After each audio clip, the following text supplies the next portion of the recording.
once again for joining us on Monstieur, a show where we discuss and redesign the most horrific icons of entertainment. This episode, we take on a character I've been lobbying for a long time. We have a lot in common.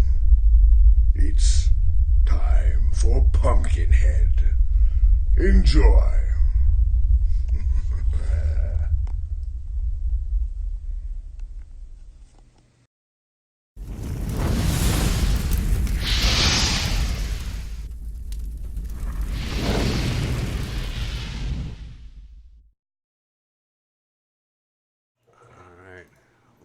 All right, guys, we're live. Please introduce yourselves. Tony, you're live, bro. Go. Hey, so my name is Tony. I am an artist from Romania, and I'm just, I don't know, grinding, trying to do something for myself. I don't have much right now. Wait. All right, sold. Sold. I'll buy it. Well, Tony's a good artist. We'll get to that in a little bit. Alex, introduce yourself, please. Hey, what's up, guys? I'm Alex. I'm from Romania. I'm a freelance concept artist, comic book, sometimes illustration, and I'm just doing my thing. And hope you enjoy it. All right. Monstieur. I'm from New Jersey right now. I'm an illustrator, concept artist, 3D modeler, animator. I've been teaching myself art for the past 13 years, and I'm still going strong.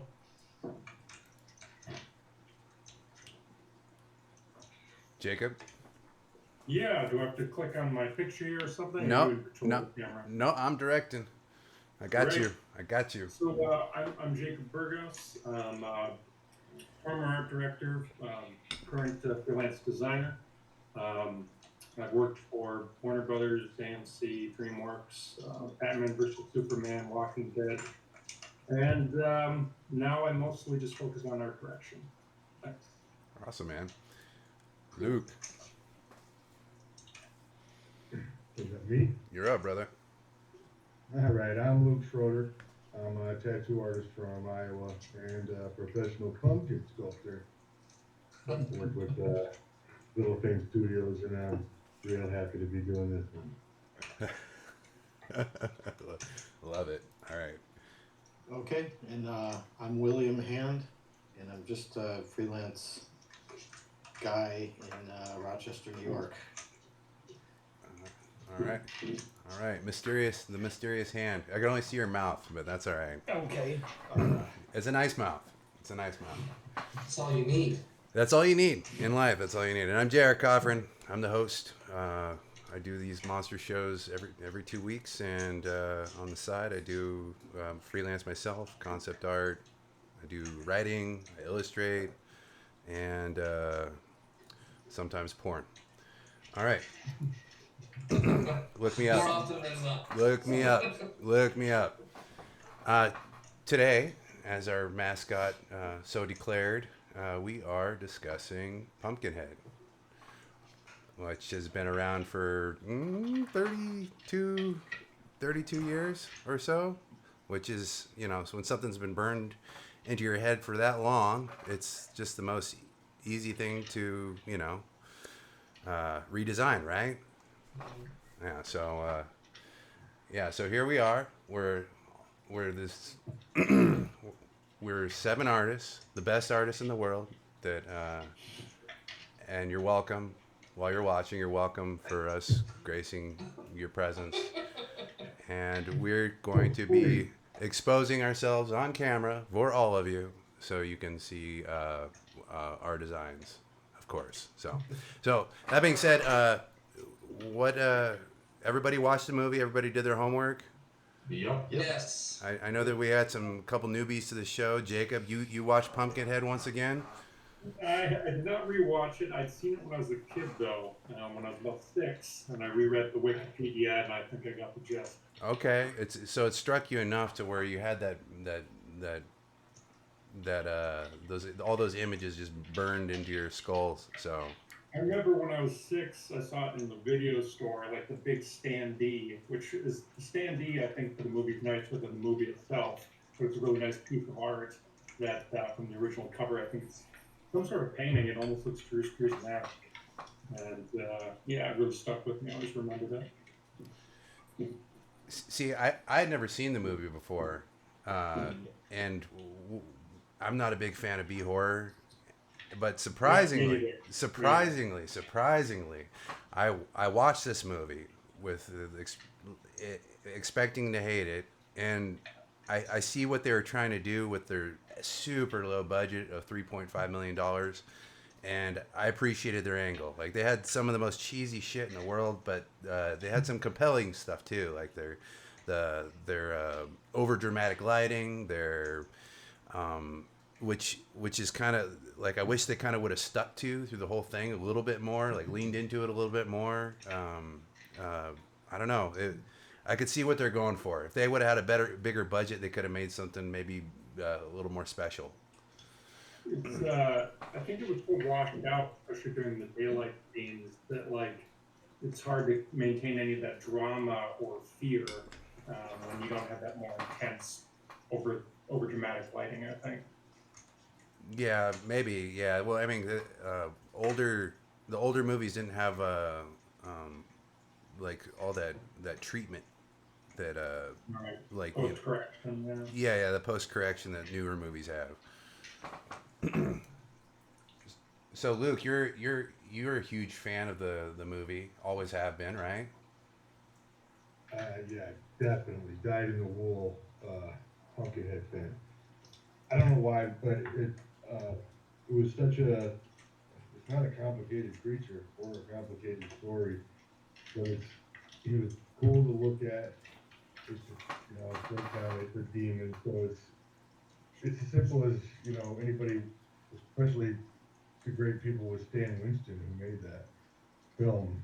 I think it was just executed awesome, and it's fun to watch it with like fresh and older eyes to see a little bit of how they did everything. They had to be several different costumes and things to design, but there's so much that I got a kick out of, regardless of what anybody might compare it to Xenomorph or something like that. It's a scary, cool demon. They could take off that stupid cartoon devil tail, that'd be fine with me. But I really get a kick out of it, and it's a good movie. Lance Henriksen, come on now. He was good. He like him and his relationship with the kid was very grounding for me. For the like that's what that's what most horror is missing, like some kind of grounding story within the beginning, like that's actually somewhat meaningful. Yeah. That little bit was surprisingly believable to me. Yeah, me too. All that interaction with the kids. I loved it. I fucking loved it. I loved it, and that's what made me care about the rest of the movie. Like I put myself in that guy's shoes. Like it was great.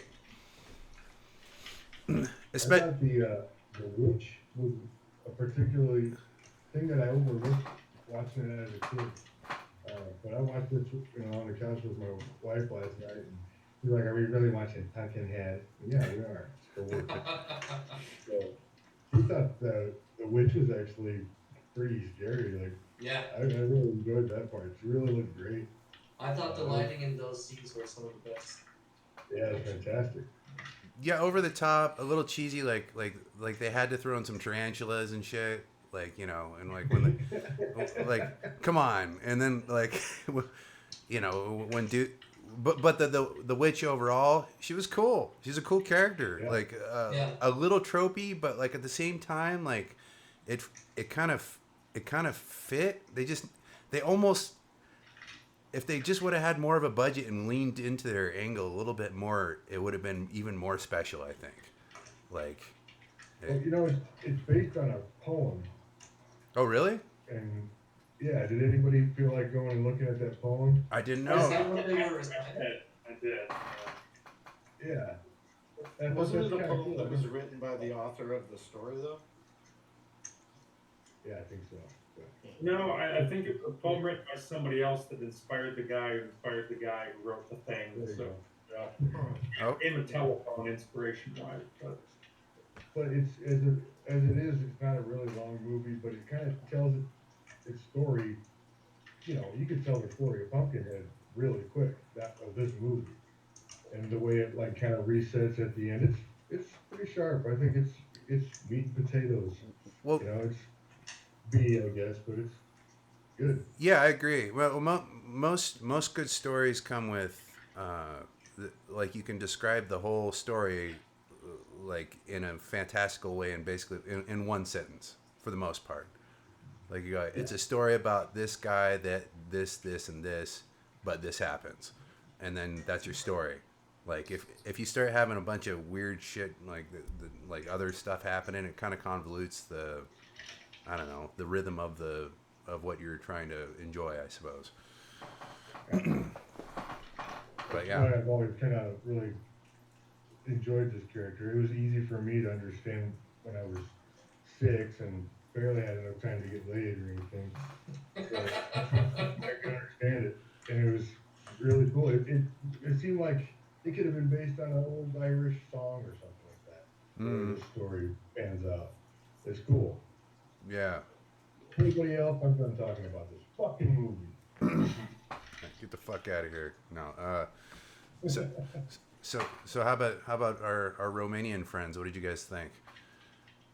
Like, I know Alex, you're a big fan of like the older movies. I don't know what you thought of Pumpkinhead or B horror in general, but I do enjoy B horror because I'm kind of, let's just say, I have a fatigue of too much CGI, which is overused in today's movies and so little practical effects. So every time I see something like Pumpkinhead or the old Predator or there are so many more, I kind of like those more, even though it's not a better story or the overall as a good movie, but I do enjoy old school stuff, which are more, let's just say, somehow believable, when it comes to practical. So yeah, for me, it was quite a thrill. I enjoyed it, even though there was some stuff that I didn't quite understand, but I mean, what? at the end when he shoots himself in the head and the monster theoretically dies, but then gets back to life. I was like, what? But yeah, it's funny. He shoots himself in the head and then walks like 20 steps out of the car. Yeah. Yeah. But Well, we've seen Fight Club. No, I mean he could have been grazed and a little brain damaged as he made his way out. You know. probably. And one thing I didn't get at the end when the whole thing with the demon resets was when the witch puts the whatever thing is in back in the well. Is that the kid? Yeah. No, No, no, what? No. That's the guy because he was wearing that's metallic. Lance. Oh, it's the guy. Yeah. So Okay. the whomever summons it turns into the next catalyst. I Okay. guess. I got it. I got it. Yeah, and they're like cursed to carry out whatever whomever's revenge Yeah. is to follow, which is a really cool idea. I like the idea. Yeah, yeah. The idea was cool. Now I got it because if you look at the monster's face, it kind of resembles to Lance. Well, it starts Yeah, changing. actually, It starts like changing. as the movie went on, the face of the monster turned more and more like the guy. Yeah. And they were sharing a psychic link. I guess. Yeah, he developed a nose too, you know. Yeah, until it was like growing out. Yeah, a little pinner nose. I saw it. Yeah. Little Lance Henriksen nose. I saw it. But yeah, all good. Hey, we finally got Pumpkin. Yeah, this is great. We gotta get to him. I know you've been waiting for him. I had a pretty easy like I enjoyed it like since like because I enjoyed the B horror I enjoyed the redesigning of the character to try to make him fit more into the movie. Like where does Pumpkinhead attack more from typically in the movie? You guys Oh, remember? it's shadows, I guess. Kind The of. thing. Where does this go Like to? he likes to ridicule his, Well, people to try to torture them as much as he can. well, like there was a lot of attacking from the trees. I saw. He's like Yeah. Oh, he's like okay. cruising around in the Yeah. trees, and I think a big part of that was because practical effects wouldn't allow for like a big dumb like hard to maneuver monster in order to do some cool shit like like grab a person. So a hand coming from above seems like the right answer, Yeah. to solve that problem. But yeah, so I don't know. That's what I noticed. I also like the part where the monster kind of lets the host enjoy the revenge by sharing its own vision. So you get to see the monster killing the people, the victims. You know? Well, I don't know if it Yeah. was enjoyment. It was more of like a curse. But that was like also a cool thing. Like all right, you want this kind of revenge? All right, well Yeah. here's me murder like ripping apart a No, human yeah. being. Like that's what you wanted, right? This is what you wanted. That's their At guts. a price. Look at my hands. Pay It's per silly. view. They could have explored that a little bit more. I feel like that was really kind of breezed past, and then he just Yeah. suddenly changes his mind.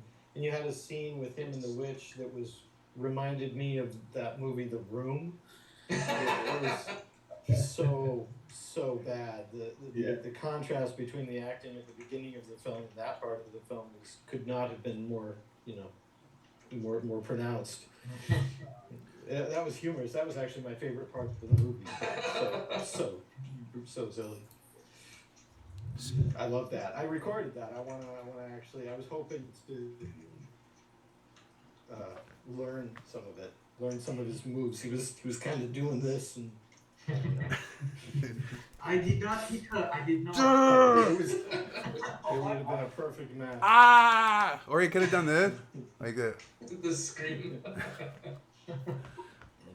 Oh no! It was that was it. What kind of reaction would you have preferred if not like what do you think would have been a better way to portray that scenario? I think that was.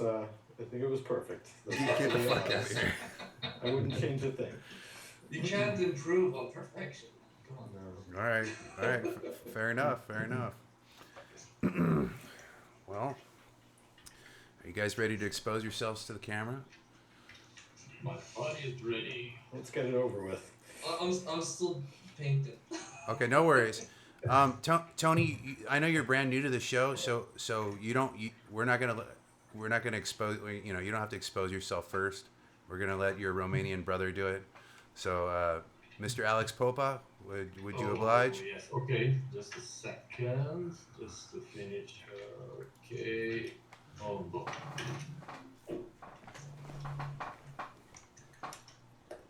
So here we go. Oh, whoa. Sick. Sick. Take us on the journey, Alex. Just a second. That's it. So I went since the last time we got schooled, and when it comes to traditional, I decided to re-follow that path. So I made this one a mixed between digital and traditional. So after watching the movie, I like each stream. I like to go beyond what's just in the movie. So I went a bit more demonic and more primeval looking, and pretty much I don't know. Is he sitting on a throne? It's that well-ish. Oh, he's just bigger. Yeah, it's just emerging from the well. Oh, okay. Like that weird like was that a well? It was like a Yeah. Just What a was that? fire up graveyard. yeah. It was like a tiered graveyard, which is kind of a interesting. Yeah. Yeah. That was cool. Right on, man. Tell, like, what made you decide, say, to add like horns and like to change the kind of structure like of the head and whatnot? Like, what was your design reasoning for that? Uh, going for the horns, it's basically, demon stuff. I like horns. Yeah, yeah, amen. And for more looking more primeval, it's because killing is one of our primeval instincts that Mm-hmm. we have as humans. So I went in that direction a bit. So Got a really cool look. This is very heavy metal. yeah, it's Yeah, pretty. it looks like it could be the cover of some metal band, you know? Yeah, yeah, I get that feeling too. Oh, Yeah, for sure. Pumpkinheads. yeah. More like an event poster or something, like a festival. Yeah, there you go. And I also have the pencils. Where do I? Here it is. The pencil drawings. Yeah. Oh, let's see it. Ooh, wow. Oh, I like the pencil so much yeah, more, I guess. yeah. You didn't even have to barely paint it. Right on, man. Yeah, It's, just I wanted to see how it looks with colors, but since I'm not so color friendly when it comes to digital, I decided to go traditional and just start doing it without any sketch, without any thinking. I was just having the movie in my mind, some ideas, and just go with it. And Nice. this is the result. Yeah, it's. I mean, it's great to experiment with shit. Like I've been doing the same thing. Like experiment with different methods to try to get my concepts across. So if traditional Yeah. is giving you some kind of grit that you're looking for, give it a shot, man. Exactly. Yeah. And imagine that doing this while I was drawing it, um, having so much time spent doing digital art, there were so many moments when I wanted to press Ctrl S.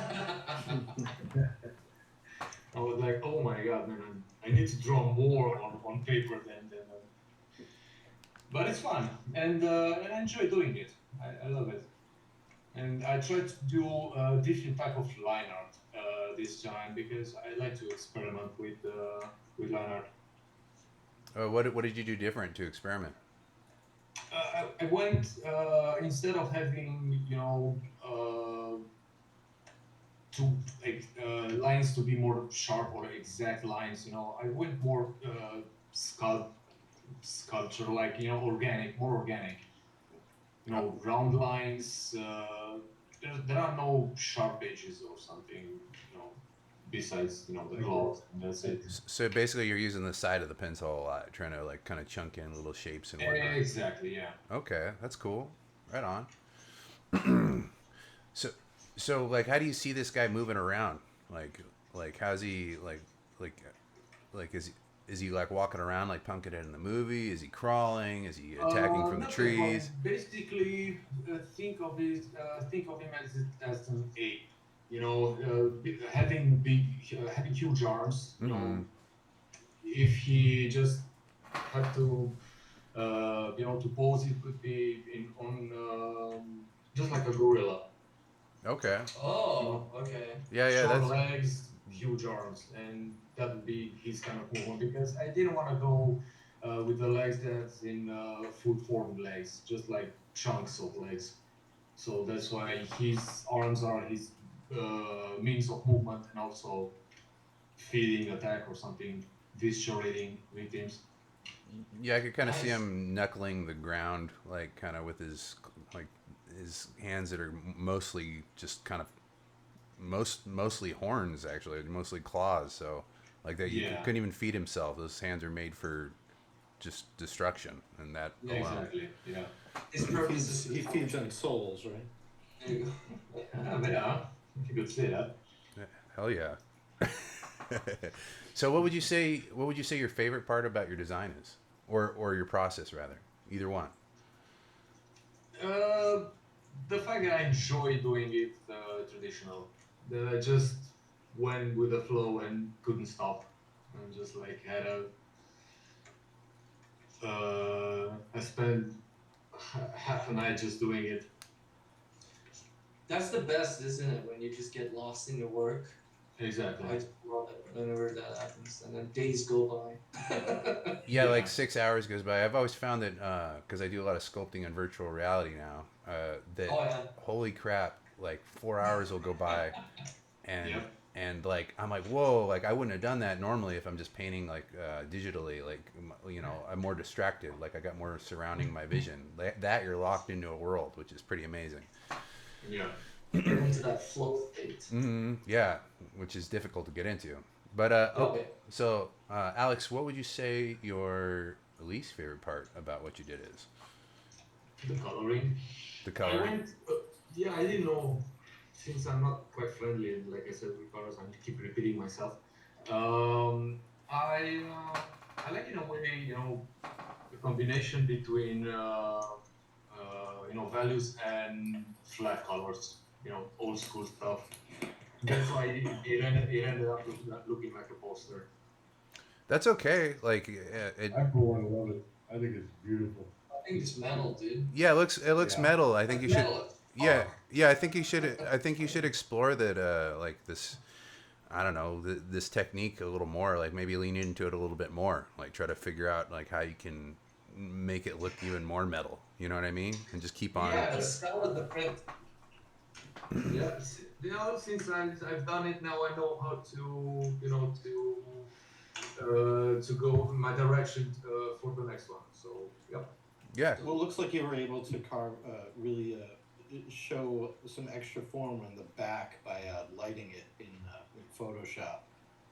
I think that area was pretty dark in the drawing, but you really, found some planes and Yeah. illuminated it nicely and gave it that form. And I would think if you wanted to, just like maybe an easy addition of color to make it slightly more metal, although I think the colors are pretty nice.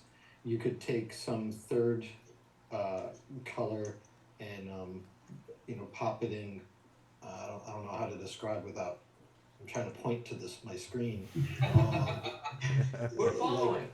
Just some of the more shadowed areas could be a little bit different light, maybe a different color light. That like an contrast underlight. with the red a little, and give Yeah. you these two different sources of light. Maybe something more aligned with the blue. I'm not sure. Oh, okay, got it. Yeah, Experiment though. Yeah. Like a selection mask, you could use some bounce lights pretty easy by just changing it into a Yeah. Yeah. Yeah. Yeah, and just run through a bunch of colors and see which one works for you. Like which one makes you put the horns up. Mm-hmm. I guess if the back blue and the color's red, it'll probably become like a gray green, but if it was accurate, But yeah, man. What is that poking out down on the skewers down there? Is that your signature? Yeah. Hell yeah. Where is it at? Oh, right on. Zoom into that a little bit. I like that. See, that's a. Would you mind scrolling up? Because on the there we go. Yeah, that's nice, man. Oh, that's cool. See, that's another little cool metal aspect you added. Even that, just that. So maybe try to do that to Just go full on metal. do some metal shit, bro. I dig it. Well, right on, man. Good work. Thanks. That's cool style. Yeah, cool style, man. I think you got your finger on the pulse of something. Yeah, maybe just lean into it a little bit more. Luke, my man. Are you gonna have me up? I'm supposed to be after Jacob. Oh, you want to be after? No, that was how we introduced ourselves. But fuck it, fuck it. Jacob, let's go. all right. What do I gotta do here? Share my screen. Yep, bottom left, and you'll see that. Alright. Mm-hmm. Yeah, it looks like a miniature screen. Did I do it? Yeah, you got it. Cool. Take us on the journey. So I've got a few designs here. Mostly these are a combination of, 3D model, kit bashing, a little photo bashing, and some paint. The first design here was sort of coming from the idea of I was examining the story a little bit from my memory, but primarily from the Wikipedia entry.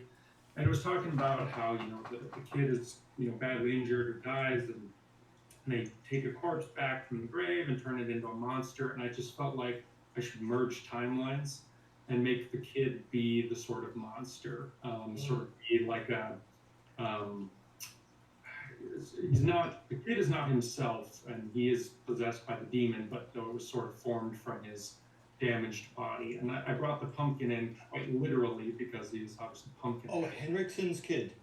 Yeah. Right. Oh, that's a great idea. What was his name? Yeah. Billy. Billy. So it's more weird to see a post that it's a kid head. And that was my one thing about the body, was it was a monstrous body, but because I gave it a little bit of a flesh color, it almost makes it look like it's a teenager's body, which is maybe okay, but I wasn't super happy with it. But I tried to keep a couple of the key design elements: the long fingers, the little club tail here, the big feet, and obviously the disproportionate head. I use the same method on this that I do for a lot of my compositing work, which is I bring all the stuff in, put it in grayscale, and I make sure I get all the values how I like them. Put on a color gradient and clear my stuff, and then start going back in and painting with the colors to make it a little bit more rich. Use an exposure mask, do extra lighting, and the camera raw filter at the end. Camera raw filter, man. It's like a hidden weapon. Yeah. What's the camera for all us art nerds? What's the camera raw filter? I'll show you later. Okay. Here, I'll show you real quick. Here, Sure. So I just merged the layer here so I wouldn't damage it, and I'm going to the camera raw filter, which oftentimes you use when you're setting up a photo, but you can also use it after it's done. You can increase the clarity, adjust the shadows, and highlights, and your temperature. And there's about 100 other settings here to control many of the things that you can do with other adjustment layers, but even some things that you can't do, like very quickly, like adding a vignette or something like that. Oh, okay. This is similar to Adobe Lightroom. Yeah, very almost identical. It's just a way to access. And I think it exists in all versions of Photoshop after, I don't know, CS, something like that. I'm not sure. Okay, cool. Yeah. So it's like an all-in-one adjustment that you can just kind of go nuts on. Yeah. Especially when you're in a production line and you're like, okay, I'm not gonna, most of your concepts when you're working for studio or whatever, they're not done. They're sort of just your presentation. So you just want to add a little extra sharpness, a little bit of noise, real fast without having to manually go into a bunch of things. Yeah, save time, etc. Yeah, for sure. Right. So that's that one. Do we want to talk about this more, or should I just keep rolling through? It's up to you. It's your show right now. All right, great. Moving on to the next. This one is sort of me taking it from a low budget standpoint. Like if I had to do a movie like that horror movie You're Next that came out a few years ago, where just like if the kid was not like necessarily a demon or dead, but like he had sort of befriended the witch and he'd been bullied and attacked at the beginning, and then he comes back for his revenge, and he's got some sort of an animalistic mask or something that he gets from the witch, maybe even some powers, but if not, it's just a quick costume.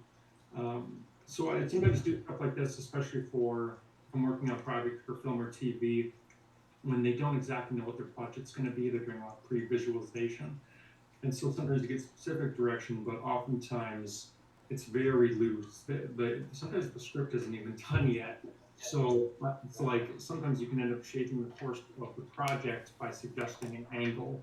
And so sometimes I'll try to come up with a low budget angle if there isn't many parameters given to me. Same method here. So what is the there's some is that kind of like fur, or is that like some kind of it's some fur, and I've got, like here's an actual pumpkin, but I used the two stems of the pumpkin to be like goat horns here. Mm-hmm. Yeah, I dig that. That's cool. That's so a cool aesthetic. Demon look, and this is far enough away from the core movie that I'd almost say it's almost not an appropriate concept for it, but I figured if I'm doing a few, I can some license with it. Mm-hmm. for sure. Maybe if this is the hipster Pumpkinhead, I'm not sure, but so that's that one. This one, again, keeping it more low budget and with the kid sort of. This is the idea that the kid might have more demonic sort of powers, either bestowed because the father brought him there and he's undead. And I try to capture the same sort of grayish pallor that you sometimes would see with Pumpkinhead, sort of undead-looking skin, and sort of the third eye here. And here, I wanted the orange light, the sort of omega symbol almost above his head, to be like from a distance you might see him in the woods and go, oh, that's like a pumpkin shape. It like gives you the impression of a pumpkin in the darkness, like without it, he's actually not an actual monster. I gave him a little blood here in the nose, like to suggest psychic powers, like the movie Chronicle or whatever. Did you guys see that movie Chronicle? Where Yes. Yep. Yeah. So kind of going with sort of like if I wanted to give him a slightly different power set or whatever. Or scanners. Yeah, scanners. Yeah, exactly. the blood in the nose and the psychic ability thing is I've seen that. Stranger Things. Yeah, it's good. I've seen it a few times. Yeah, for sure. Yeah. Yeah. It's definitely a nod towards that. More recently, yeah.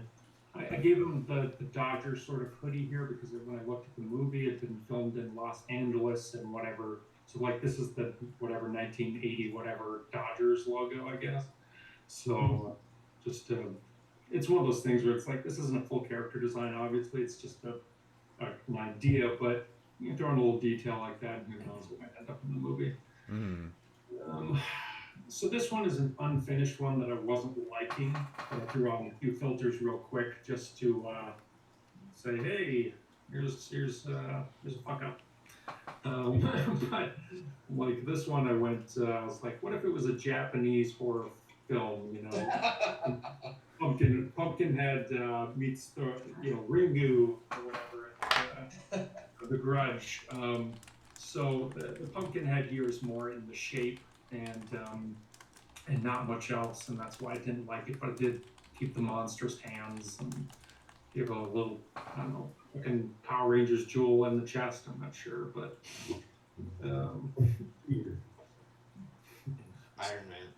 Iron Man, yeah. Iron Man robot out here. And then this one I was working on right before, and so I didn't quite get it done. And this one, the real idea was like my other ones were kind of in a T pose. They were pretty static. Like I want to do one where he's got a little bit of a pose on it, but I only have 2 hours. How far can I get with 2 hours? Because when I was working in the production environment, it's kind of what I usually have to have a more finished, colored concept. I wanted to try and get back to that pacing.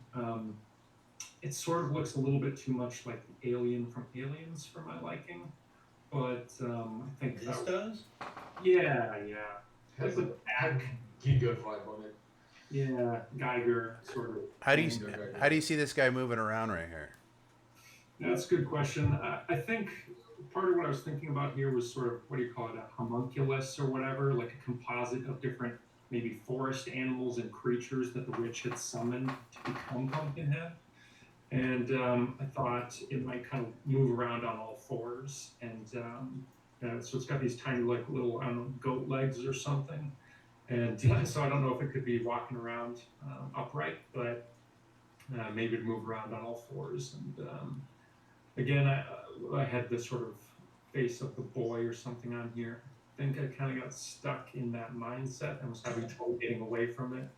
And I think it's because I'm not a super big fan of monsters. I've seen like a zillion horror movies just because I'm a movie buff, but I'm not super into monsters themselves. So I was trying to figure out a way to make it a little bit more, I don't know, aesthetically pretty to me. And so I think I leaned a little bit maybe too humanoid upon repetition. Sacrilege, not into monsters. Yeah, yes, I know. I like it.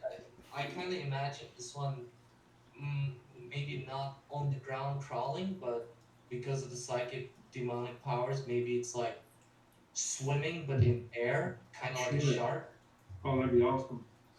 I mean, even the pose, it looks like it's in water, and I Well, think that's, that would be kind of fucking scary. Yeah, if there's like some kind of weird like Donnie Darko kind of effect while it's like moving around in the darkness with like Right. with the weather on top of that the pumpkin that's kind of tuned to Pumpkinhead showing up, that weird that could be an interesting kind of unique type of effect that comes along with this type of character for sure.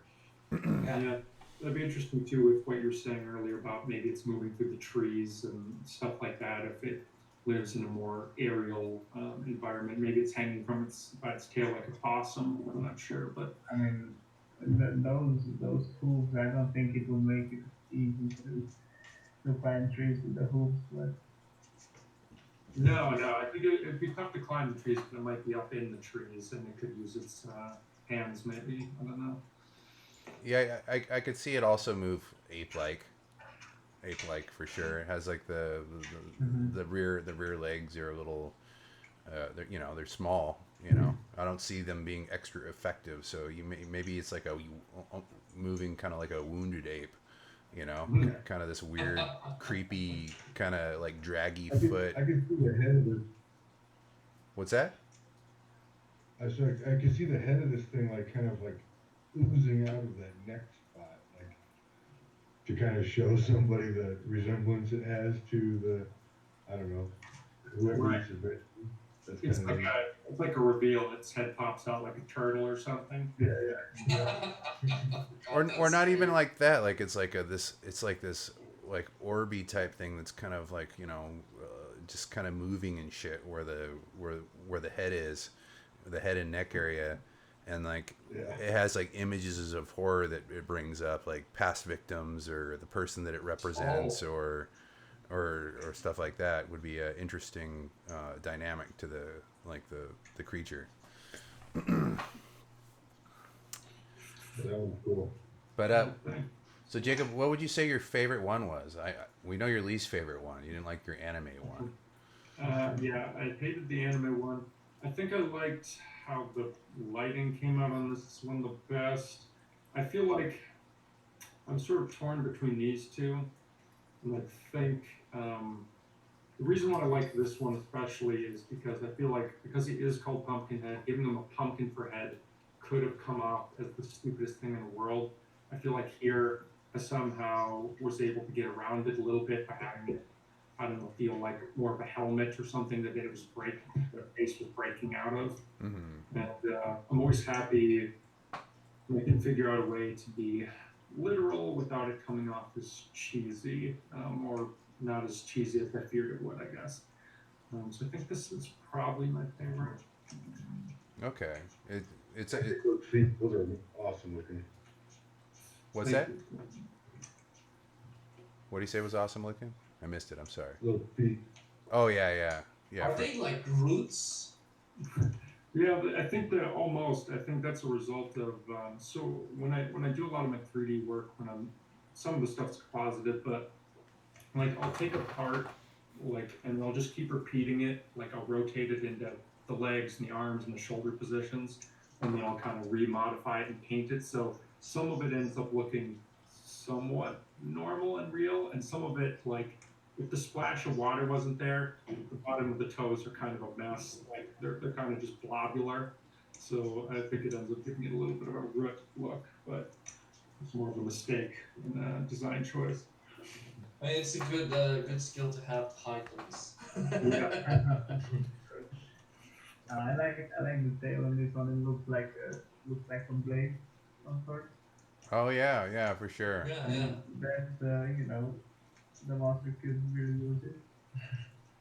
Yeah, I could see like its mode of attack or whatever if it's gonna come in like, or I see this the way that the body language of this character. I see almost kind of moving kind of otherworldly and mystical, but maybe with Yeah. like a fierce like maybe that tail just is like you know the the edge of its reality where it comes and the tail is what decapitates people or skewers people or whatever. It's like its main weapon for sure.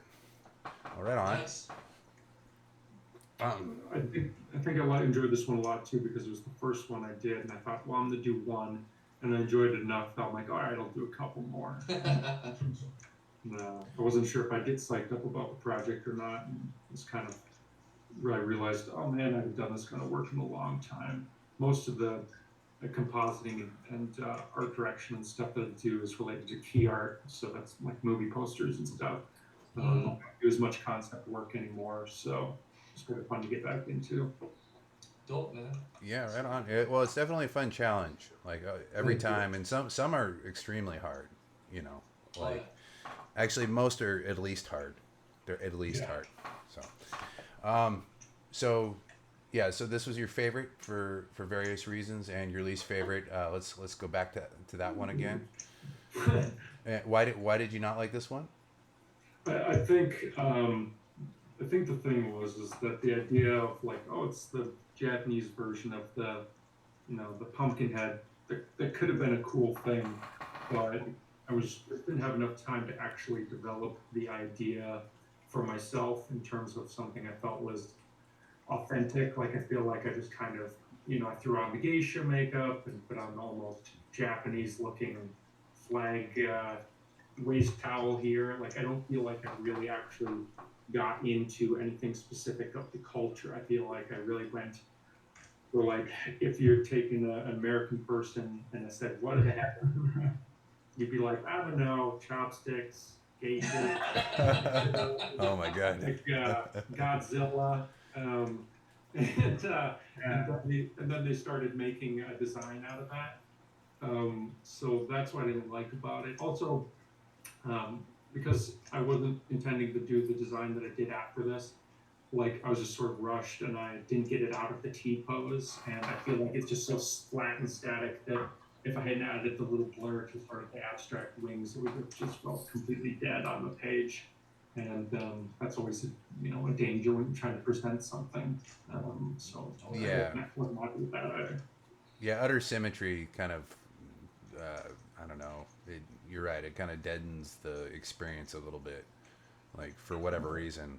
With any kind of art, you're like, because basically you're getting half an image. You're like, well, what? Exactly. I've got the hair moving it back a bit and the towel thing, but like I felt like that was a fix when I realized it wasn't working, rather than having taken a little more time and thought out what I was going to do. So that's why I don't particularly care for it. But if you're happy to hear why anybody else dislikes it as well, that's fine. No. Like I'm good. I'm open to all of it. Like I like the depth of field that we're getting from those weird wings. I like how hazy they are, how out of focus in the back. It's kind of it's cool. like We should give the sense of like they're vibrating, they're like in constant moving. like a kaleidoscope. Yeah, exactly. Yeah, for Or sure. like a hummingbird, maybe. No kaleidoscope. Fuck that. Yeah, fuck hummingbird. Fuck your hummingbird. Now, Get the what fuck I out did of here. there was I used, I don't know if you guys have used radial blur versus Gaussian blur, probably, but if you've never used radial blur, it's much better for conveying a sense of motion Yeah. on a static image. So More art nerd talk for those of you that are watching. So yeah, if you're a Photoshop nerd, radial blur motion.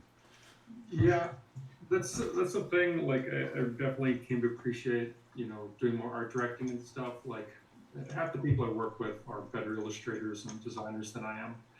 So I really spent a lot of time into really learning the programs to help them with problems and help them with their workflow. Like, how do we achieve certain effects faster? Because many of them were had great ideas and could illustrate well, but it's always a time crunch. So Yeah, for sure. Money. Well, good work, man. Overall, dude. Like, you got a good amount of iterations. They're all, like pretty rendered, and if you're busting them out in 2 hours, that's fantastic. So, all right, Luke. Yeah. Bastard. All right. So, hey, I actually Luke. watched the movie and did some drawing while I had done so. And let me see how I do it. I'm gonna share my screen. Here's a little time lapse. Hopefully it comes Oh, out. dope. It's here. Play that What's bitch. happening? All right. So I went really rough, but I had fun with it. It's not as far off from a typical Pumpkinhead as I thought I was gonna get, but here we go.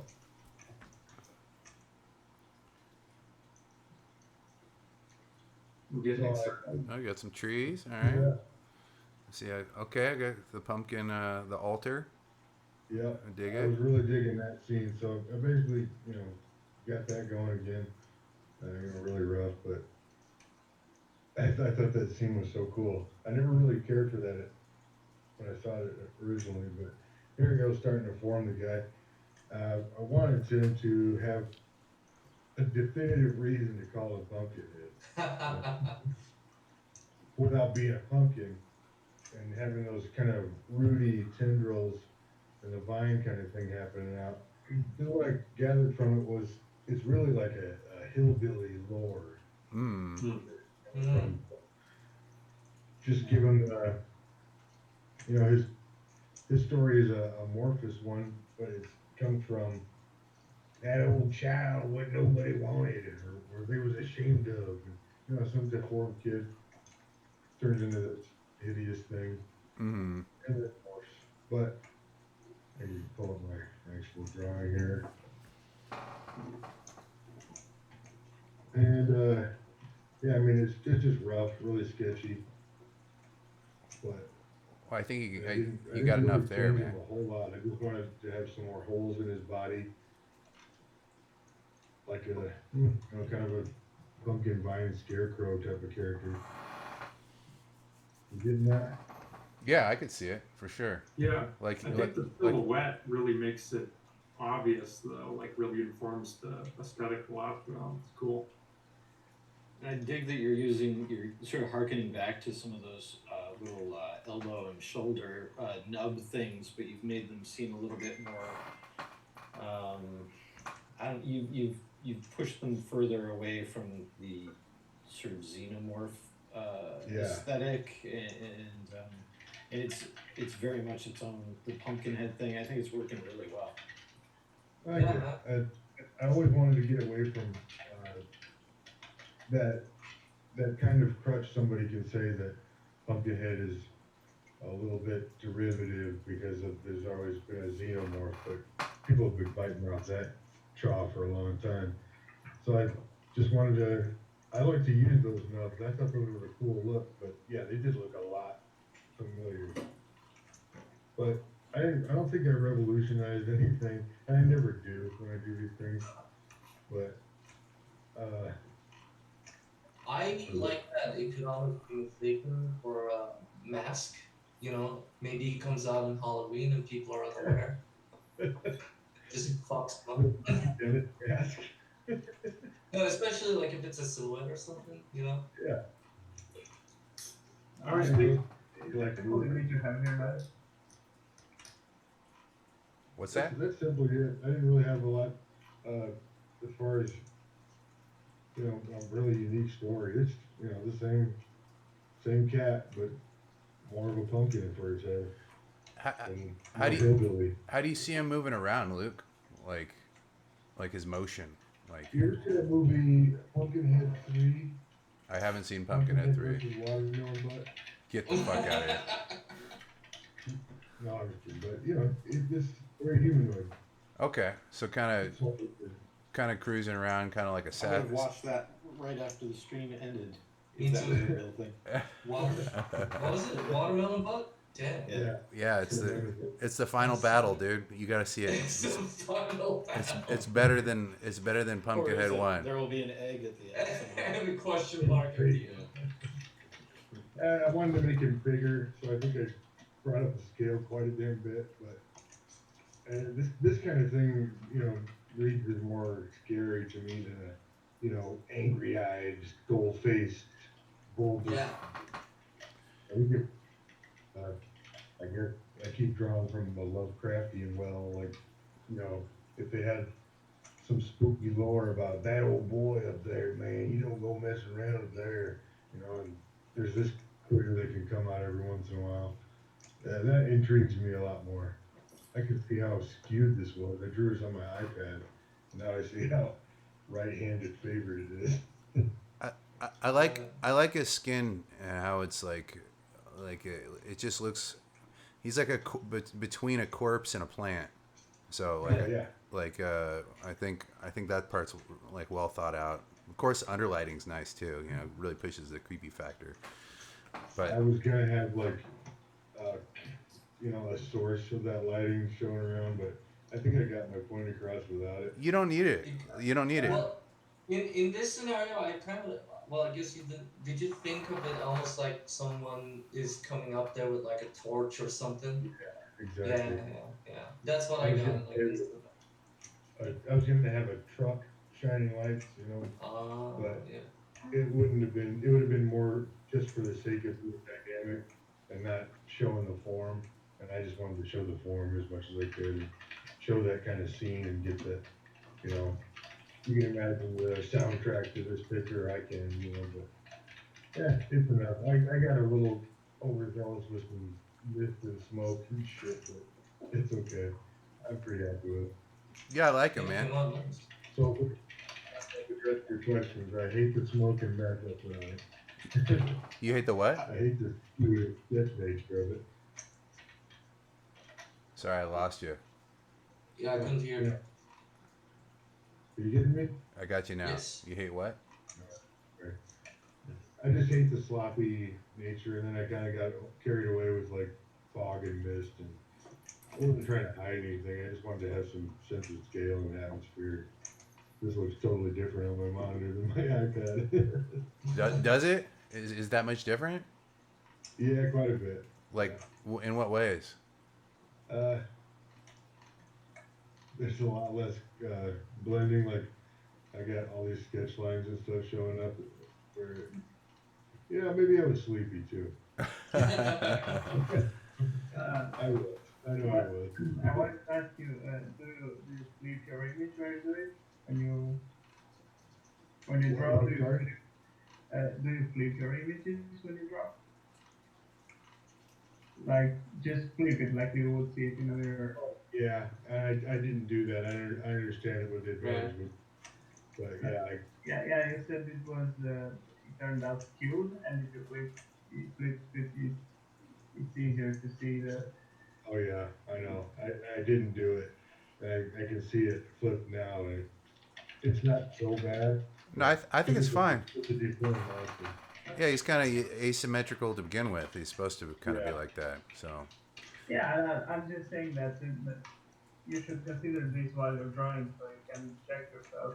Yeah, for sure helps. It does help. I give people that same advice, and I just ignored it this time. So Luca, what did you say your favorite part about your image is? I just like the form in the head and most of the like trunk body shapes. I think I could see that thing moving in a nice way that I like. I think I like the face that I came up with for it. It's spooky. I would like to see that. I don't like how messy and sketchy and thrown together it is, but it's okay. And I didn't really like. I did reimagine him to a degree that definitely my predecessors I did. Jeez, but it's still. I think if they came out with one like this, they could say that's definitely Pumpkinhead. Yeah. I always think this is the hardest thing to do, to reimagine the character and have the fans also recognize it, so it's different, but also enough the same. Like I felt like when they remade Freddy Krueger, he was exactly the same, which I think some fans are probably happy with, but it's harder to feel exactly the same and different, and I feel like it does feel different. Yeah. It's the challenge of doing this, but it's kind of fun. And it's also like this show's part of the part of the fun of it is there's no criteria to how far you can go. Like for me personally, Right. I try to stick to I try to keep it somewhat recognizable. Like, hey, like, but that's not necessary. Like you could do a totally reimagining, like a total new reimagining of the said thing and just have it look completely different. Well, what you would see be more functional or more fantastical or whatever you want. So it's part of the fun. I had fun with this one. Yeah, it turned out good, man. I dig it. Dope. Yeah, definitely Pumpkinhead. So, Tony, I know you're new. You ready to rock, brother? Yeah. All right, Tony's first time on the show. Tony how do you say the last name? Montana, but it's basically just Tony Montana. It's exactly the same as the Romanian person. Tony Montana. We got Tony Montana right here. Hey, He did you ready to pray. All right, expose yourself, Tony. The world wants to see. Right after saying hello to my little friend. Say hello to my little friend. yeah, you'll have to show me. Oh, that's right. It's me. I'm sorry. I apologize. I forgot. Let me get in the mode here. All right. Come on, James. Hello, that's me. But not for long. Dog. All right. I'm so naughty. All right. Here we are. Whoa, nice. Oh. So Tony, we're showing your image. Take us on the journey. So I watched the movie 3 days ago. I think it's the first time I ever saw it. I actually like B movies, B horror movies, but because it's like you can really see their low budget, but I like the solutions they came up with to solve some problems that come from the low budget, right? So they overplay sometimes the lighting scenarios and all that, and I really like it. So the movie I did enjoy, actually. Mm-hmm.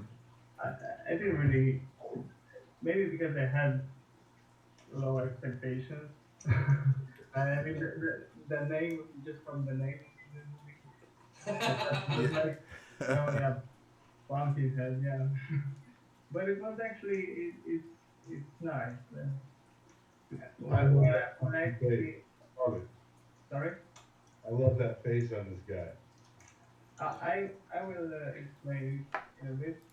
Uh, but when I actually found out why they call him Pumpkinhead, that I liked it. It was not really, just a male guy with a pumpkin on his head. So because that's what I was expecting. And my idea was just to make it more creepy. Like I didn't like the design in the movie. Mm-hmm. Actually, I didn't like it at all. To me, it looked like the third form of Frieza from Dragon Ball, if you know, with with a long head and the tail. Mm-hmm. So, So, my idea was to just have his face look resemble the Gato pumpkin, right? But with those are teeth which are not really functional because it's a monster born out of vengeance, the need of vengeance, right? That mm-hmm. he just needs to kill to get his revenge, not eat, not anything else. So So that's why his arms are basically like bone yeah, swords. just extruded bones. And the face is remnant, of course, of like pumpkin seeds. But like, what do you see? Yeah, Which is really that's a really cool idea, by the way. that's a great take. Yeah. Yeah, really good idea. What do you see it actually being, like pieces of bone or something like that, like little shelves of bone? Just like teeth mashed together on a face, but yeah. Okay, yeah, yeah, for sure.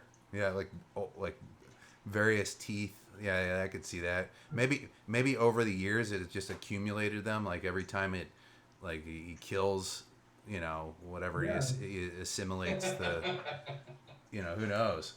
I don't know. It's disgusting though. I like it. They're slowly figuring out my design. Uh oh. Uh oh. Get the fuck out of here. Yeah, man. Good idea with the face especially. I like the face quite a bit.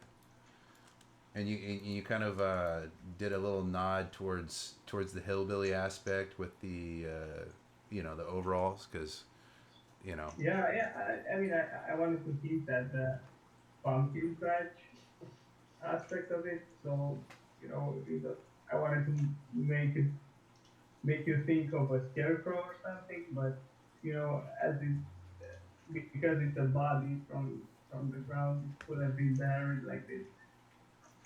Oh, yeah, yeah, yeah. So, Tony, what would you say your absolute favorite part about your design is?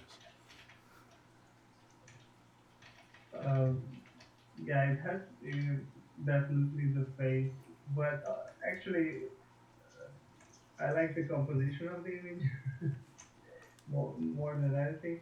Okay. But as the design, yeah, the face for sure. What do you, The hands, I feel like they're just I just throw them in because what do you I was in a hurry to finish. Oh, I got you. No worries. Yeah, I mean, we're all on time constraints, so that's also part of the challenge. What That's for sure. what do you like particularly about the composition? Uh, I just feel like something clicked because I struggled for a long time with composition in general, and lately I've been doing some studies and stuff, and Okay, fair enough. it came easier to me to do stuff like this. Yeah, you're guiding the eye in the right way and stuff. You're bringing like this line right here for all you art nerds out there. This line right here is guiding up to the face, and you kind of have this undershot of this kind of ominous character. Yeah, it works, man. Good job. Well, what would you say? What would you say your least favorite part is? Oh, I think you did mention. You said you didn't really quite like the arms. Yeah, I mean, no, I do actually because in the initial design the arms were like this, but I didn't portray them like I wanted. I just quickly painted them as you see them here, but I would work on them more. What do you think you would have done differently? Uh, just show the bones different. Like in what way? Like you just more gruesome or more spiky or more No, rendered? shorter, I guess, and to really separate the two bones because now you can see they are separate Uh, at some point, but yeah, then right here. you're right. I don't want to do that. Okay. I just my initial idea was to just have the bones of the forearm as they are, but really protruding. There's no hand, just the bone sticking out. Okay. No, if I like like I almost kind of want to see like little tiny little tiny a few little more bones coming out of like this they almost wanted to be hands or something, but there's like a little nubs of Mm. bones that are also kind of protruding out. But Mm. but yeah, man, good piece. Good piece. Nice, yeah. Yeah, I see the love you put into it. Nice work, brother. It also reminds me of the time when, right in that church scene, when he's entering like going through the church. That was. But Yeah. I didn't like the church. The scene was nice. But I Yes. didn't like the. The design, but you're getting the feeling, and I think Yeah, that's that what's was. important. Mhm. Yeah, hitting some really good notes there. Yeah, well, nice work, man. All right. Oh wait, let's Billy Hand. You ready to rock, brother? Sure. All right. All right, cool. We've got a. So, I didn't. I ultimately never got into quite the groove that I wanted to with this project. It took me a while to kind of, I don't know, choose an approach that I felt I could get my teeth into, and I never got that deep into it. But so this is just a series of different ideas. I don't know. It's kind of straightforward. It's just a creature. I never got beyond just heads. So this is just going to be a series of heads and studies and things. And when I really started to get interested in it was not so much from the movie, but from doing a little research, looking into the history of jack-o'-lanterns and things. I was kind of curious about the Pumpkinhead. I don't know, the idea of pumpkins. And I don't know. You can go to another image here. Sure. But I did want to kind of stick with a pumpkin-y shaped head. So, but I, you know, the shape of a pumpkin, kind of round, and the story in the movie was kind of thin. So, I never really. Okay, next one. You got it. Yeah, so this is just sort of playing around with different whatevers. Nothing, no real specific thought here beyond having something that could vaguely be thought of as a pumpkin-y shaped head. Next one. What's giving it that sort of 3D? Is that just the buildup of the colored pencil and stuff, or? So these are what I do is I start off with marker and like an alcohol marker, and then go in with a Sharpie, either like a brownish Sharpie or a black Sharpie, and then some of these have a little bit of white colored pencil for some of the highlights. Some of them I actually went back in with a little bit of airbrush, both light and dark, depending. So, like this one right here is kind of a combination of, there's a little bit of airbrush in there, there's a little bit of pencil, there's some black Sharpie, some brown Sharpie, and some marker. The last image was kind of catching some like reflection or shine or something, which was giving it another cool level of dimensionality. So I was wondering what was causing that. Oh, okay. Yeah. Yeah, I don't know. It's just the build. It's just the build up overall. Like that's kind of his jam. So, okay, so next one. Got it. Okay, this one kind of harkens back to the original a bit with the combo of Yeah. I didn't know what angle to attack this from. Whether ultimately I ended up doing some studies of the original Pumpkinhead. It took me a while to get around to that, and there are a lot of things I really appreciate about that original design, at least of the head. The body I think fell short, but the head I always thought was really cool. And even though it had some passing resemblance to the xenomorph in Alien, I felt that it was really different enough that it stood on its own as a distinct and interesting creature. So I tried to start thinking about zeroing in on little details of the original design that I really liked. And one of them was the milky eye. And although I never maybe explored it as much as I'd like to, that was one of the things that I love about the original design. I dig that it was always, you can go to the next one, was always supposed to resemble Lance Henriksen to some degree. This is just more spitballing here. Sort of a blobby head, and just kind of seeing what might pop up. Next one. And what I really, so this image is actually maybe my favorite, as incomplete as it is, or as sort of detailed as it is.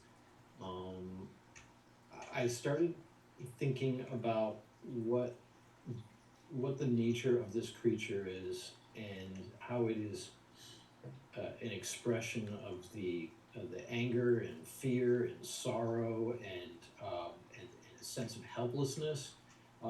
that was coming from the the original Conjuring person who's just in utter despair about the loss of somebody, perhaps, and what's happened is their rage and their sense of being unable to to change what has happened leads them to this just deep place of uncontrolled emotion, and so I started toying with this idea that when Pumpkinhead is not actively killing, he's just like weeping and his nose is dripping, and he's just completely at odds with existing because of his loss or its loss. Yeah, of its previous life, and like it's What's that? like its previous life as well, like Well, the shadow like, of the previous I was person thinking and of the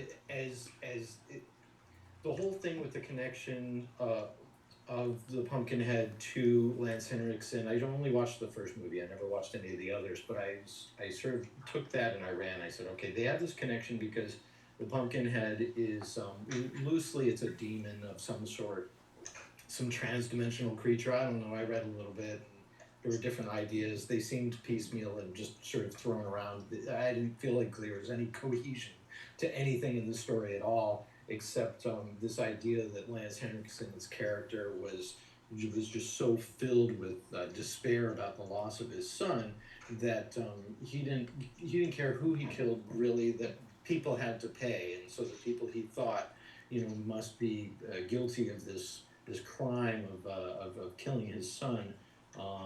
That was it. And so the Pumpkinhead was just an embodiment of this raw emotion, and so that when the Pumpkinhead, you can go to another image. When the Pumpkinhead is killing, he's just nothing but rage. This is like a real lazy study of Lance, and it's something kind of inspired by that sort of change a bit.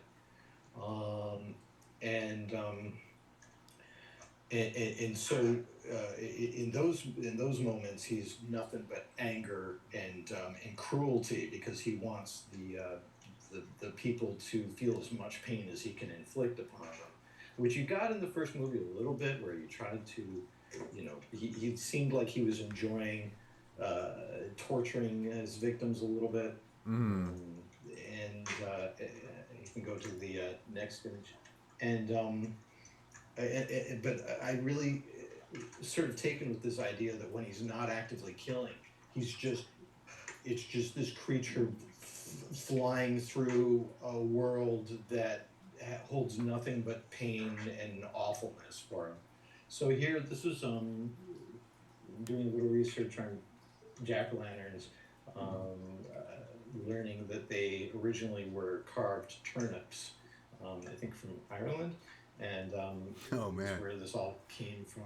The will o' the wisp was the lights, and I don't know. It seemed like there were some good ideas in the history of the jack-o'-lanterns that could be incorporated into next picture, incorporated into the next into the Pumpkinhead mythos. And I liked the in this sketch of one of those turnips. I like just how it looks, both scary if you saw it coming through the forest at you, but also just sad. It's a wretched soul, this thing. Yeah, just like just oozing fluid out of the its eyes, and like you just tell it's like it's almost a wraith of sorrow. Yeah. Yeah.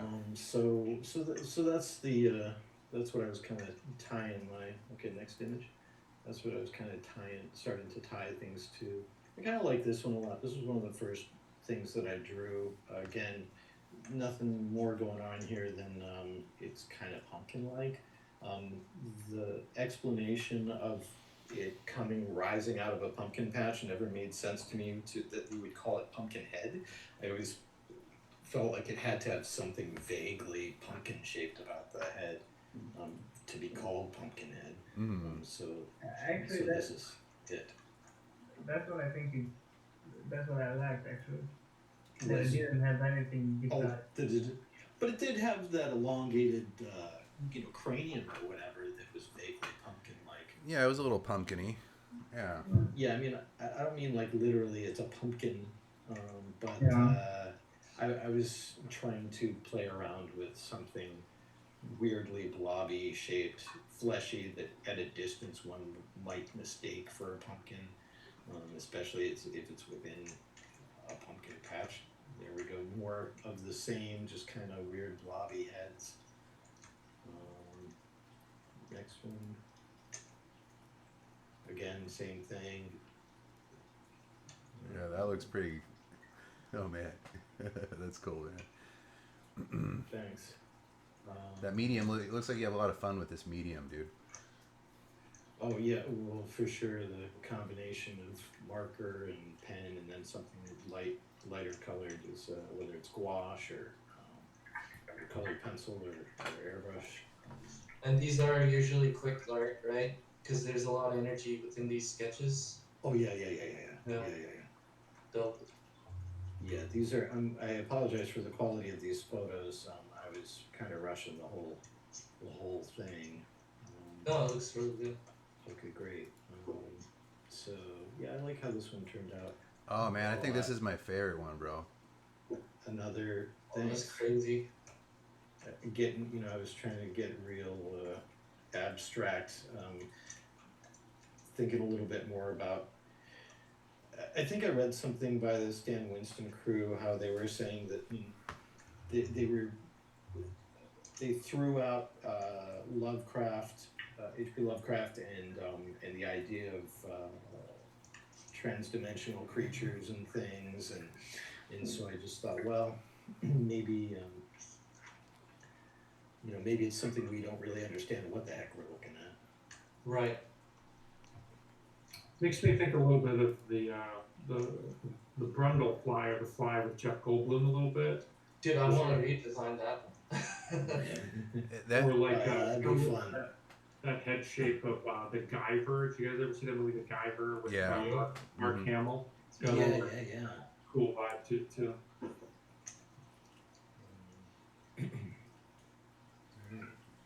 So yeah, I don't know. Is there anything else, or is that it? There's one more. We got this one right here. I don't know. Okay.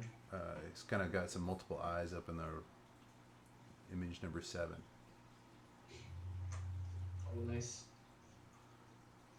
You see it, William? I do not.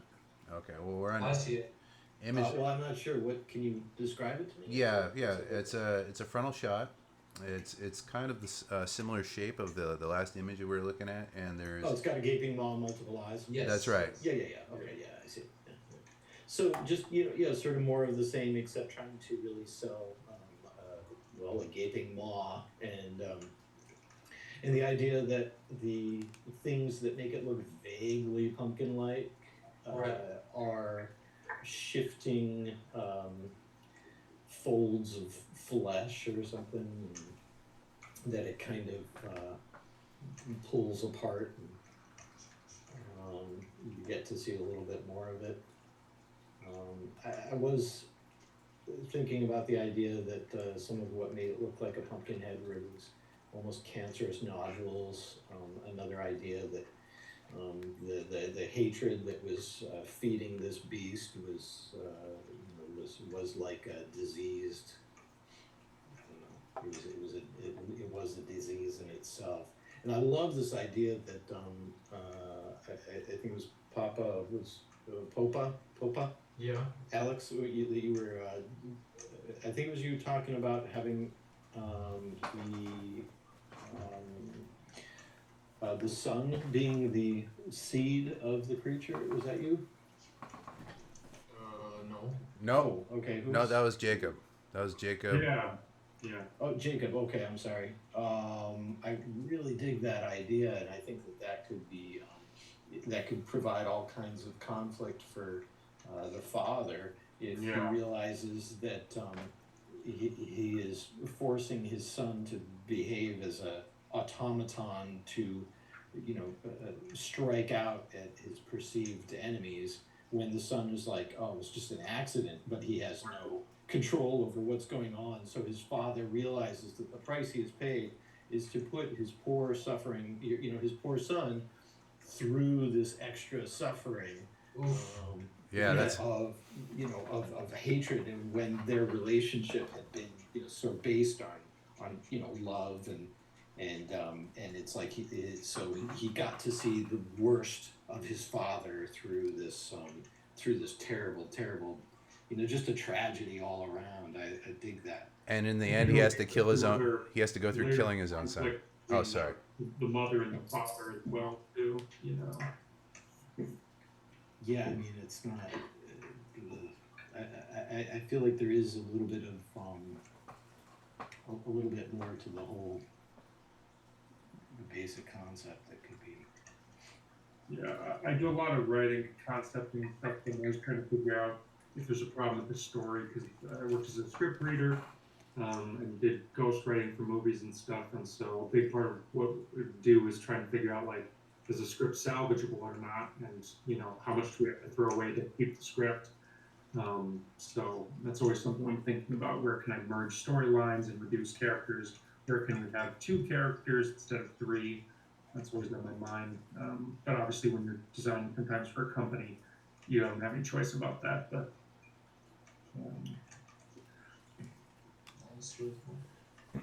But yeah, I also I think that's another layer to tie everything together, just to make it a little bit. It's a little bit more grounding, a little bit more dramatic. Not a little, a lot more dramatic. I think that would have. I think if they were ever to remake it, they should probably throw in that twist. To be honest. Well, the whole thing of Lance's character suddenly changing his mind and going to the witch and being like, "Stop it! This isn't what I wanted." It's like, wait, isn't it? I mean, weren't you filled with rage and you wanted her to conjure, revenge? I mean, avenge the death of your son? What are you talking about? Like, what changed his mind? And I think if he learned that if he saw something in the creature that he realized, whoa, wait, that could flip a switch for him and really make him regret his decision just like that. Yeah, that's a much better motivation. Yeah, for sure. Brian McCrudden said is in the chat. He says, "Sweet sketches, William." Oh, thank you. Yeah, they're beautiful, man. They're really beautiful. Yeah, thanks. Yeah, you definitely got a knack, man, for sure, for this particular medium. It's like you whip this shit out. It's great stuff. Thank you.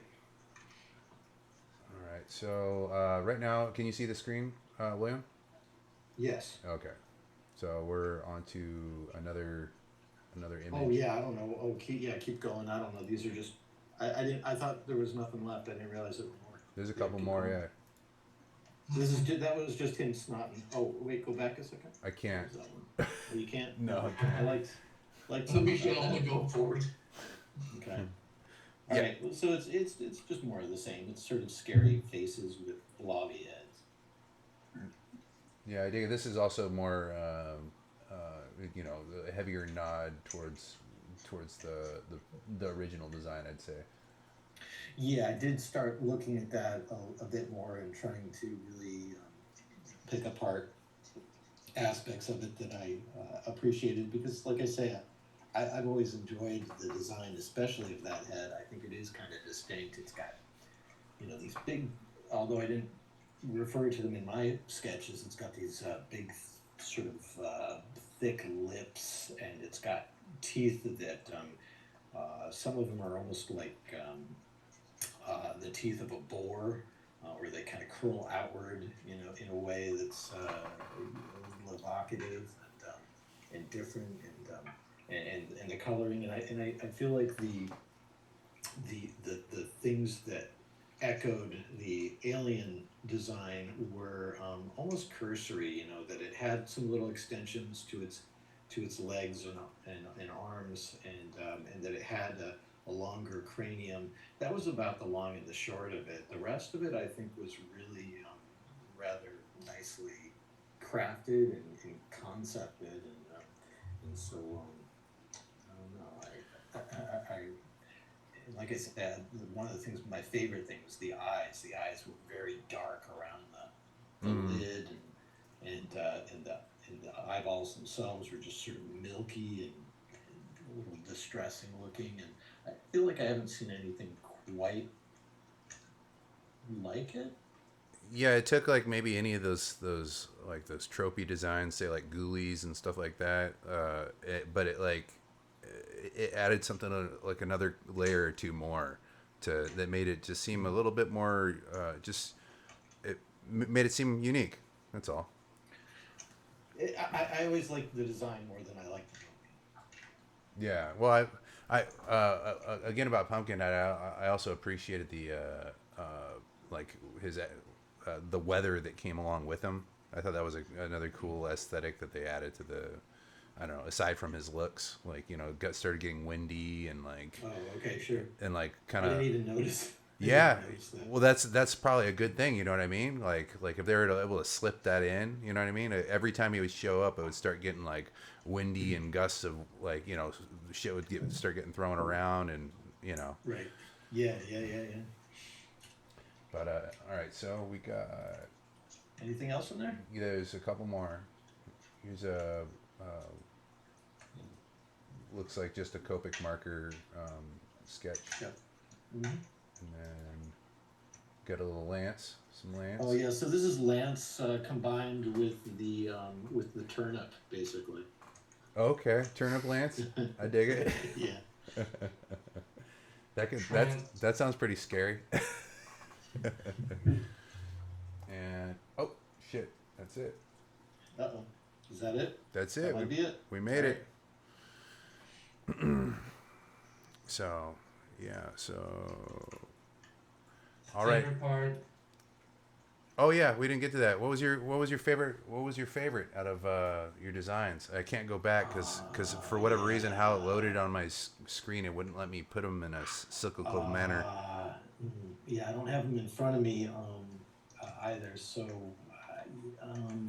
Well, I liked. Oh, you know what? I like that one with the sort of fleshy pieces in the open maw. Like that was Yeah. just very. I really like that one. I guess. I mean, this was something that, like I say, I feel like I never quite hit my stride with the design or the concepts. I just started scratching the surface, and so my least favorite part is just that I didn't quite latch on to anything soon enough to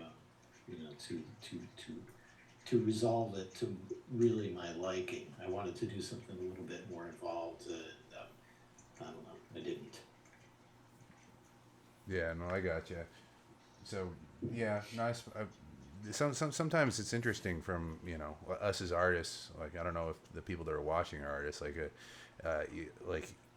You could spend hours just like staring at a pad or staring at a screen and just like what the fuck is going on? Like I don't know. Like and then you could have a day where everything's just like wow, like I'm a fucking genius, like and like sometimes the wind's blowing, sometimes it's not, sometimes it's just you're just dead in the water wondering where where do you paddle? yeah, like how do you stay there? Like I figured out some ways actually. White noise. Oh. Oh my god! Like you don't listen to music, don't do anything. Just fucking put some white noise in your ears, and man, I say it gives you about 30% more concentration. Oh. It's Didn't amazing. know that. Give it a shot. Where, Especially you're gonna get your white noise. especially a rumble. I just got it on YouTube, like a rumbling noise. I'll send it to you later. I'll send you the one that I use when I'm writing. I'll give it a shot. When I'm writing, Yeah. oh my god, like it's amazing. It's just amazing. Interesting. All right. I really look binaural beats for when I'm working. It can be really energizing if you guys ever listen to those. Binaural beats are different alpha waves and theta waves that you can use to, when you're listening to music and you find it igniting or calming, it's because they're on a different wavelength. So there's certain tracks that are designed that are just a particular wavelength to make you more calm or more focused or more energized. So one was really useful for I saw something online where people were wearing like stuff to when they're working out, and it supposedly was able to get them in the zone as well. Because it's a similar mindset. Like when you're working out, you actually have to release, or if you're training to do something, you have to release that worry in order to get into to the moment. And that's the same thing with art. If you're able to release some kind of worry that you got going on, or some kind of stress, or if it's going to be good enough, or if it sucks, or whatever, you can release all that shit and just make the art and shut the fuck up. Like, like you make your brain shut the fuck up. You know that that's that. I don't know what that. That's that. What were they? The rhythm. What do they call that? The Come on, someone fucking help me. The flow state or whatever. Flow state. You got it. Yeah, yeah. Yeah, I always found that the creative directors and art directors I worked with were really good at their job, were really recognizing the artists that they're working with, that they're stuck or that they need a certain type of encouragement at the right time to sort of like, you're like, listen, keep working on this, it's perfect. And they're like, no, it sucks. Like, no, this is the one, keep moving. That's the hardest thing because, like me right now, and I think most of us here, if you're working at home, like you just sit there, and there's nobody sort of over your shoulder to kind of cheer you on. Yeah. Well, again, to break the weird like art lock that people get into, I found another thing that's fantastic. Is really one day, just do something utterly out of character, like something you wouldn't do. Like, say someone invites you to a football game. I don't watch football, but like if I went and I came back, my brain would it would clear out all the dead leaves and the dead wood. Like I would have like a new, fresher perspective, even though, maybe I didn't enjoy every aspect of it, but maybe I enjoy a little something here or there out of the thing, or people's energy or whatever, and you get this whole fresh take on things. It's I suggest doing it once a week. Just go out, maybe you're not a museum goer. Go to a museum or go see a movie that you would never go watch. Or, no, probably not a screen because we're always staring at screens. Go do something, like go hike somewhere, something weird, something you wouldn't do. I think it's a good way to stay creative and keep the fire in the oven. Well, I think, sorry, go ahead. I was gonna say, just get out of your comfort zone, basically. Yeah, and forcing yourself to do that one thing every week. Maybe it's visiting a friend that you would have never visited, like you're kind of distant with. You're like, maybe you kind of know, like, hey, you want to go hang out? Or they'd be like, what? Like, yeah, man, let's go, like, get fucking sushi. All right. And then you go, and it's weird, but, like, it's not. Like, maybe it's a good experience, and then you come back, and or maybe it's a bad one, and the next day you're like, all right, well, I'm back to my art. I feel good, so... There's studies about when we repeat an activity, it increases our cortical thickness in our brain, and that's to make the brain more efficient and less stressed, but it also makes it more bored. So it's like the first time you learn to play a video game, the cortical thickness in that area is very thin. And after you've played it 20 times, it's very thick. So when you change routines or your methodology for doing something, it reactivates your brain and it can help make you be more focused. So when I'm working on a team with other designers, it's one of those things, like sometimes people don't even notice that they're in the right. You just have to force people to use methodologies they don't like using, because then even if they suck that day, the next day they're often better, Yeah. Getting them out of our ruts. Yeah. Yeah, and it's interesting. Ruts are something you never understand that you're in too, which is crazy. Yeah. Because it's slippery, slow drip. Which is why it's good to have art directors, because they will recognize it and get you out of it faster than you could on your own. Yeah, if it's a good one. Just like any. If it's a good one, yeah, exactly. But Tunce, you ready to expose myself? Yes. Okay. I mean, you guys kind of make me feel bad about my design now. Good. Do better next time, fucker. Alright, I'll try it. So this is my design. Oh, that's bitchin', dude. Get the fuck out of here. It's gorgeous. Thank you. I practiced some stuff that I recently got to learn from studying at Brainstorm. I'm just gonna plug them in a little bit.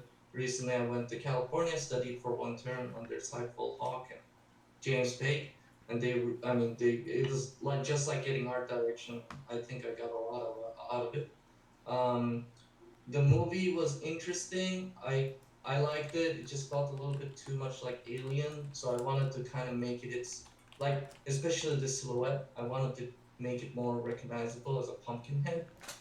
I put eyes in there in the shape of pumpkin seeds, but the eyes are from its past users, and I think it like collects it. And I gave him 6 fingers instead of 5 because he's supposed to be a demon. And I think like in You my went back towards Alien there. yeah, well, I wanted to give 6 fingers because I thought, 666, the sign of the devil, and besides that, there's some other details like his stomach is super shriveled up because his guts are actually coming out from his neck and in the back from his collar.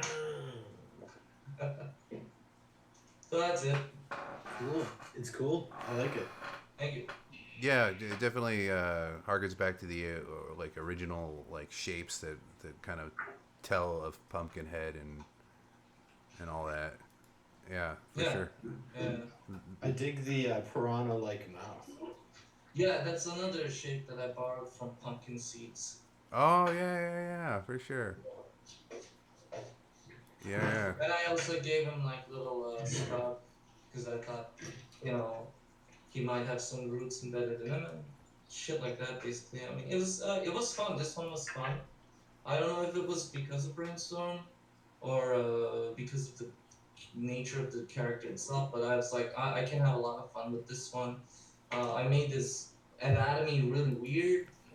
That's always fun, you know, because you can't really go wrong with monster anatomy. So I made these muscles kind of look like roots overgrowing one another and with skin on top, basically. Yeah, that's it. I don't know what else I can say. The sort of shawl or turtleneck of its own guts is really cool.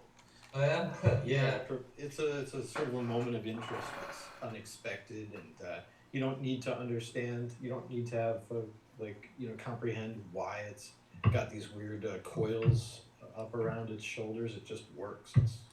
It echoes the shape of the head, and the eyes look really cool. It's neat. I like it. Thank you. Yeah, the guts kind of reminded me of pumpkin patches. You know how like they have roots around them and shit like that. So that's kind of I guess that's where the inspiration came from. And once I had that, I was like, I'm gonna go really skinny because he's got no guts in his stomach. But yeah, he's inherently a demon. So I was like, what can a demon look like? Yeah. Did this start with a pencil sketch that then you brought in and started adding value and color to, or? No, I always just go full digital. I just have I mean, I scribble and then I go with a big brush and I kind of merge the values together. Oh, cool. It was fun. This one came out fairly quick, like 2-3 hours, maybe 4. I had fun. It's hard to keep track. yeah. Your drawings have gotten a lot better, man. Like whatever you're doing for that class, it's it's solid. I would highly recommend it if you got time and money. It's not even that expensive. They're awesome people. I'm planning on going back once I apply for a job and hopefully get in, go back there, get more classes. Back to the design. How do you see like him moving around and whatnot? Like, does he make any sounds? Like, are those eyes always open? Like, do they like track? It'd be cool if they like opened around all around his head to track things that are moving around him. Like, Yeah. maybe one side of his face is open where the front side is closed. Like, that'd be, I don't think the eyes ever close. They're constantly open to make him forcefully, he can never rest, not even a moment. That's Uh, true. Thanks. Um, and the other thing is, I would, if you can kind of imagine them with color, all of those eyes would be different, slightly different colors. They would not be really the same because they're all from different people. Oh, that's cool. That's a cool aesthetic. And another cool thing is that the eyes would move individually, Yes. just like a chameleon. Oh, like they're all still in that hell. Exactly. Like a little piece of that person's soul is still going through this torture every time Pumpkinhead rises. That's a cool Jesus. aesthetic. Yeah, it's a cool idea overall. Yeah. So the last thing with the eyes and the head is that when the guy's having the vision, he can look around almost like a 360 camera. You know, like the way YouTube works right now. Okay. Yeah. So he's like, four So dimensions, Terrasex. Oh my god, I'm going crazy. so he can like look around what the hell's happening as well as like the victim getting killed. I think that would be kind of creepy. But yeah, that's it. It was fun, quick, nice, and I love drawing, so Yeah, man, good work. Turned out bitchin'. thank you. Can you zoom out a little bit? Because on the Okay. screen that everybody's seeing, it's a little bit more. Give me one more. Oh, there we go. There's that full. There's the full sec shot. Yeah, brother, good work. Now, what would you say your favorite part about the piece is? I really like the head, and the neck. Um, and my least favorite part is actually the foot. So I didn't get a lot of time. So if you can imagine, I went from the head, and then as I went down, I just kind of lost interest. I was like, but the toes are also 6, so that was the idea. It's 666, 6 digits on all around. Okay, right on, man. Yeah. And they're also kind of mirroring each other. You have like the larger toe is the same size as the other side, like a crab almost. That's kind of cool. Yeah. I see the implication. Yeah. Yeah, brother. Nice Did you work. hear where the 666 thing came from? The mark of the beast. Do you know where that comes from? Where does it come from? It comes from in the original the Nephilim, the fallen angels in the Old Testament. They were at 6 fingers on each hand, 6 toes on each foot, and were 6 cubits tall, which was their form of measurement. So 9 feet tall. Oh wow! I just thought it was a cool design element, but damn, I never heard of that before. That's awesome. That's crazy. Holy shit! It's probably the only thing I know about the Bible. So it's Well, that's Wow, I never read it. know something, but if you're gonna know about the Bible, know the cool shit. All right. Well, good This work, was man. fun. Thank you. Yeah, for sure. This sucks to be sure. All right. I think it's time for me to expose myself. Yeah. All right. All right. So here is my initial workup of my Pumpkinhead. I saw I think I already mentioned in the stream he's always like climbing from the trees and whatnot. So I wanted to give him kind of a body that would accommodate that. Like, so I kind of gave him, those people, those climbers that, if someone's changing something on a telephone pole, they got those boots that have the pegs in them that allow them to climb. I tried to give him kind of like feet like that. And I was also trying to do a little bit of exploration for each one of these guys. Like this, I wanted to give a nod towards the original shape of Pumpkinhead with the weird kind of extra bones that creates that silhouette like above his shoulders. And then here's some various iterations. This was kind of like tooth decay. This guy's kind of like tree-like. And this guy's kind of like in between, but with some more human aspects, like some fur on the chin and on the head and red eyes. And then I took that design and then I made this guy. Ooh. So like he's again a kind of hunting from the trees. I don't know why this kind of called to me to have these kind of wisps of hair kind of emerging out of the end pieces of the mantle that he has like attached, like it's almost like a bone growth on his back. and I tried. Ooh, nice. I tried to stay with the original, like just the kind of the shape of Pumpkinhead. So like when people saw this guy, they're like, "Oh, is that Pumpkinhead? Oh, wait, it is because it fucking says Pumpkinhead on the bottom." You know. So Oh, you left out a P. yeah, Pumpkinhead. Umpkinhead, Umpkin, No, it's got a pumpkin. and you know you got to have like a dead teenager, you know, in horror somewhere, you know. So Nice. impale Good, like you good. brought him up into the tree and slammed him on like and ripped him apart and yeah. I dig that his, at least in that initial profile, the limbs actually sort of obscure the view of the torso. And there's something sort of fascinating about that, that it's just all arms and head as far as what you can see. I mean, it's implied that there's a body, but you aren't actually seeing it. It's something disorienting about that. Yeah, that original image. I dig it. You just see all the claws and this head. It's a really nice profile. I really dig this design. Oh, thank you, William. It's I think it's disturbing because when you think about trying to fight it, like if you can't hit a torso, it feels like you can't shoot at it. You know, like how are you gonna get at this thing? It's all limbs, it's all reach.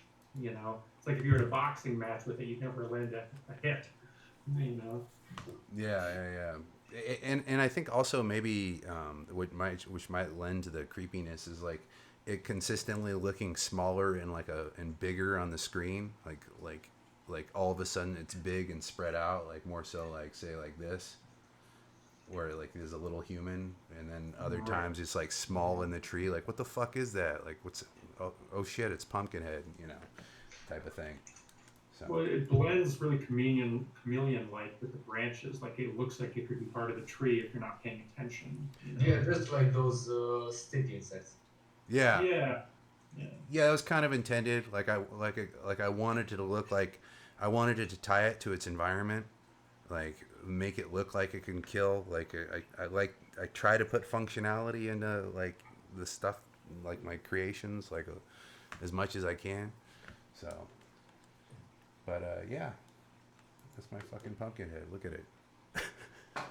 So what's your favorite and your least favorite part of your Pumpkinhead design? My favorite part.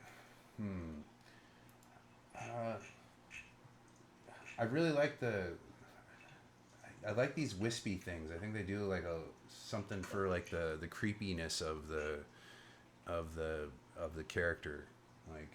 Like even though there's such a small addition to like the creature, I think if I were to see it in motion, like I don't know, there's something about wispy hair that's creepy on anybody. So yeah, and my least favorite thing.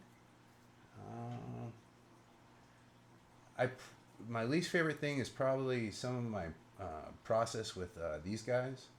I think I probably could have done some more exploration with throwing some different shapes or utterly different faces as opposed to like kind of different skins. But I didn't want to spend 2 weeks on this like in its entirety, which I could have I guess done all that kind of exploration. As much as I do like doing the show, everybody, I love it. Okay, that's why I'm trying to get everybody in here, and so we could all appreciate all this crazy gritty shit together. But there's time constraints for sure. So, but yeah, I would say that's my favorite and my least favorite things about it. Anybody have Cool. Yeah, nice job. Did you paint most of your textures in ZBrush, or did you then composite them in Photoshop, or how'd you handle that? I've noticed when I do, I didn't make it in ZBrush. I made it actually in with the cheapy little program that comes with the Oculus Rift. I use the Oculus. It's Adobe Medium now. Adobe recently bought it, and hopefully they're going to do some good stuff with it, and not have a monthly fee for it. but I don't see that. Right now it's free. How long does it take to make a figure in there? Assuming you don't get stuck or something. What's that? How long does it take to like make a model a figure in the VR environment, assuming we don't get like brain freeze or something? Each one's getting faster. Like I would say, I can bust out like depends if I concept it first. If I'm actually concepting in 3D, it takes longer.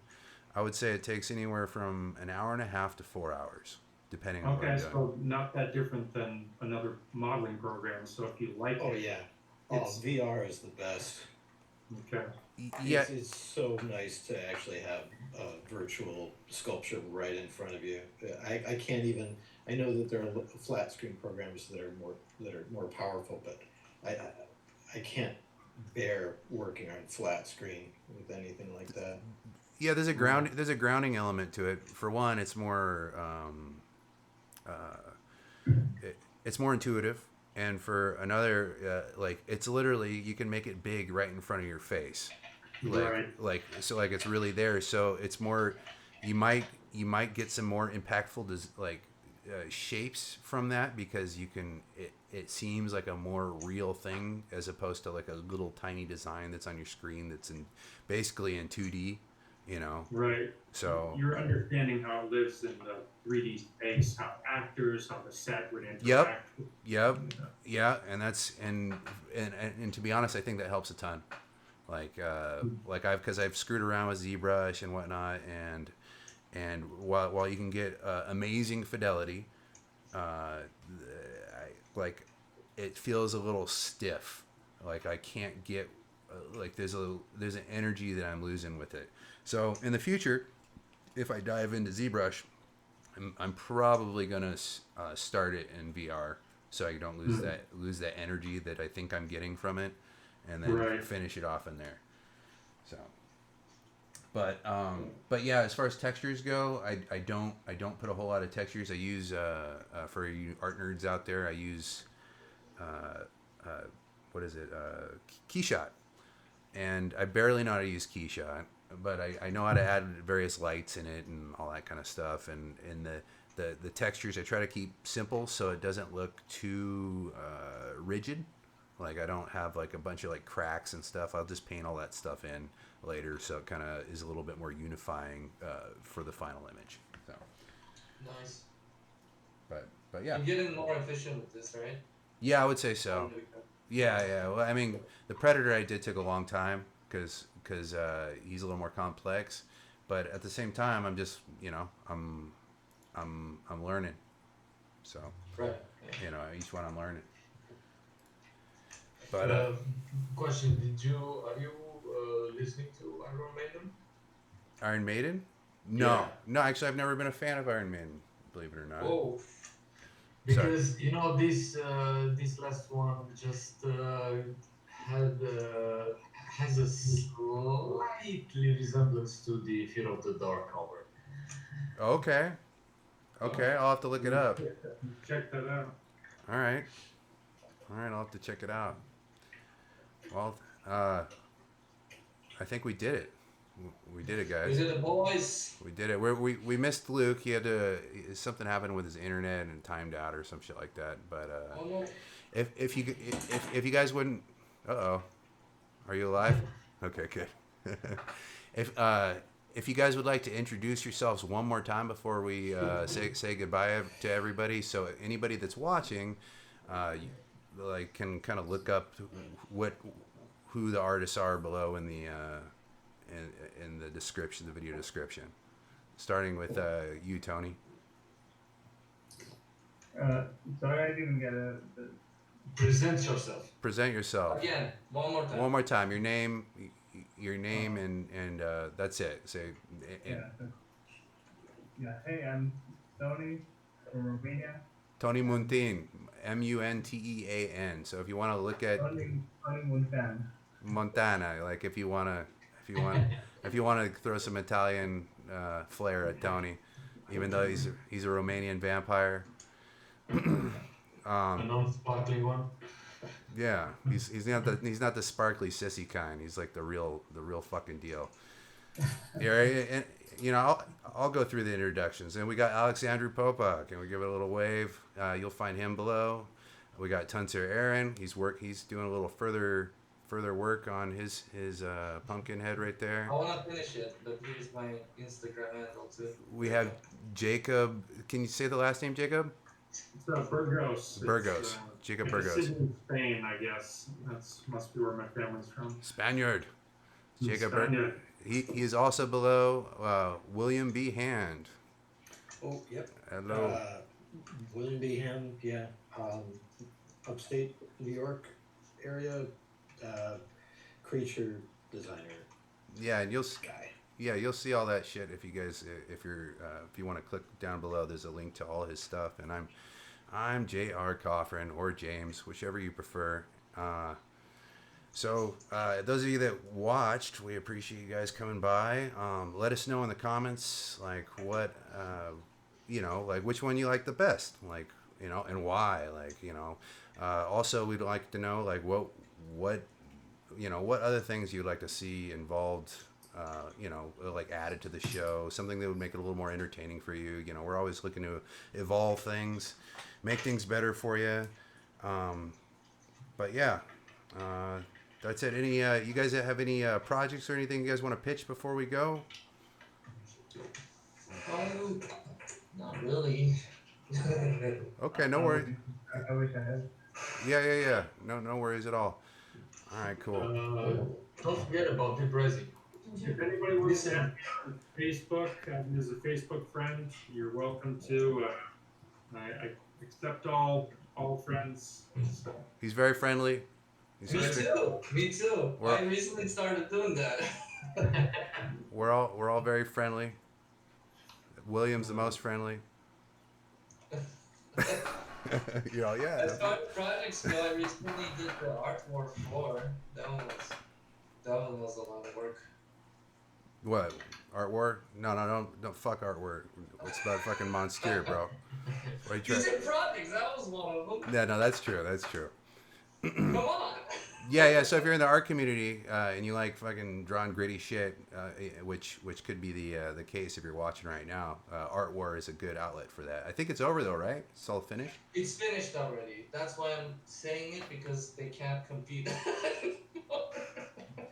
It's already over. It's too late, guys. Too late. Tuncer won. No.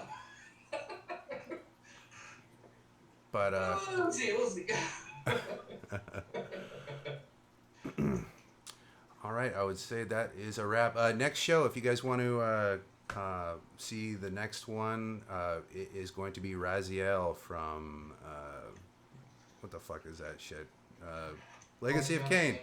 Legacy of Kain. So that will be the next show, and the date it falls on is the 23rd.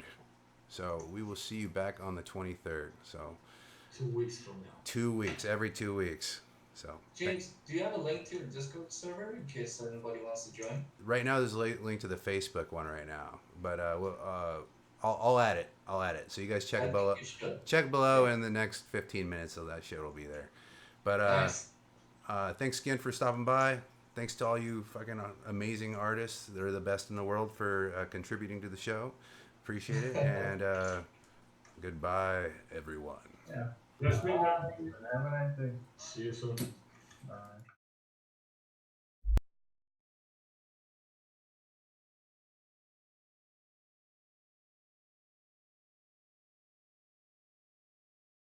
So, we got to do a sequel. So tune in a couple months from now for Watermelon Butt. Tune in next time for Monstieur. Thank you.